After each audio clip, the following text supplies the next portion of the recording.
သမ္မတ Trump ကလေ campaign မှာ promise လုပ်ထားတဲ့ကြွေးကြော်ထားတဲ့အတိုင်းပဲပေါ့လှုပ်ချနေပြီအဲ့ဒါအကုန်လုံးကိုပြန်လွတ်တာလေအကုန်လုံးတော့မလွတ်နိုင်ပါဘူးဘာကြောင့်ဆိုတော့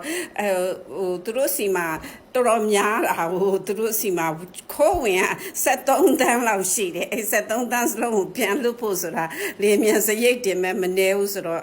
ဆက်စချင်းရာဇဝတ်သားတွေဘာတွေသူတို့အဲ့ဒီဘော်ဒါပေါ့နော်ခိုးဝင်လာတဲ့လူတွေပေါ့မက္ကဆီကိုဘော်ဒါကြီးအရှိကြီးလေအဲ့ဒါကိုလေရုပ်ဆိုးလောက်ရုပ်ပြက်စင်းပြက်ဖြစ်အောင်ကိုလူတွေကိုတောင်းချပြီးမက္ကဆီကိုဘော်ဒါဘက်ကနေလှိမ့်ပြီးတော့တွင်းခဲ့တာသိလားအဲ့ဒါလေအဲ့တော့ Trump ကအခုအဲ့ရလူတွေကိုဖမ်းပြီးသမျှစစ်တပ်နဲ့ပြန်လွှတ်တာကိုလံဘီယာဆိုဟိုရောက်တော့သူတို့တွေကဟိုတချို့ကလေလက်မခံဘူးဆိုတော့လေ Trump ကလက်မခံရင်နင်တို့ tariff တွေအမြတ်ခွန်တွေမြင့်မယ်ဆိုတော့လက်ခံလာရအောင်အဲ့တော့ဟိုလေမြန်ပေါ်မှာခါတယ်သူတို့ဆင်းလာတော့သူတို့လက်ထိတ်လက်ခတ်ထားတယ်တဲ့ခြေတောက်လည်းခတ်ထားတယ်ကလေးတွေလည်းပါတယ်တဲ့သူတို့ကိုလည်းဆက်ဆံတာအရန်ဆိုတာပဲဆိုငုံယိုနဲ့သူတို့နိုင်ငံရောက်တော့လေပြောကြတယ်သိလားအဲ့တော့လက်ထိတ်ခတ်မှာပေါ့သူတို့ကလူဆိုးတွေပဲဟုတ်တယ်မလားလူဆိုးဆိုလက်ထိတ်လက်ခတ်တယ်ခြေတောက်ထိတ်လက်ခတ်တယ်လေမြန်ပေါ်အထိတောင်ခတ်တယ်အိမ်သားတောင်မသွားရအောင်ကိုစိုးတယ်အဲ့သူတို့တိုင်နေကြတယ်နောက်တော့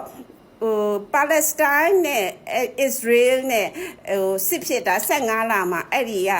American တက္ကသိုလ်ကျောင်းသားတွေကအဲ့ဒါကို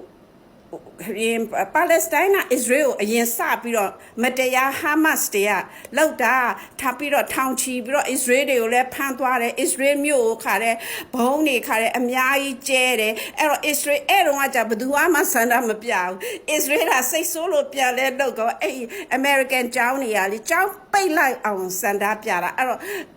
Trump ကအခုတက်လာခြင်းအဲ့မှာတဲ့ပါလက်စတိုင်းကိုထောက်ခံပြီးစန္ဒပြတဲ့နိုင်ငံခြားចောင်းသားတွေရှိရင်ပြန်လွတ်မယ်ဆိုအခုအရင်ဆုံးပြန်လွတ်လိုက်တာတရုတ်မှလေးဗျာတရုတ်ကလည်းပြောတယ်လက်ခံမဲတဲ့လာ